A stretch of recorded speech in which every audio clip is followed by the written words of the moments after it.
ஞாயிறு இரவு கரையை கடக்கவிருக்கும் லெஹர் புயலால் தமிழகத்தில் படிப்படியாக மழை குறையும் என்று சென்னை வானிலை மையம் தெரிவித்துள்ளது. தென் சீன கடல் பகுதியான லட்சத்தீவு பகுதியில் நிலவி வந்த மேலடுக்கு காற்றழுத்த சுழற்சி ஞாயிறு காலை 8:30 மணி நிலவரப்படி அந்தமான் தீவின் தென்கிழக்கே 300 கிலோமீட்டர் தொலைவில் புயல் சின்னமாக நிலை கொண்டுள்ளது.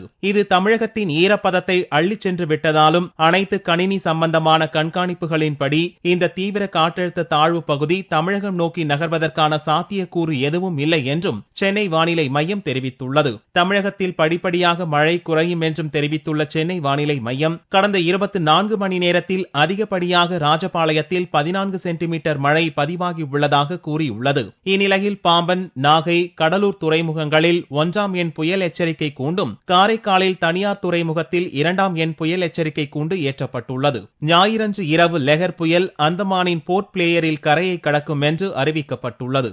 இதனால் மீனவர்கள் கடலுக்கு மீன்பிடிக்க செல்ல வேண்டாம் என்றும் அறிவுறுத்தப்பட்டுள்ளது.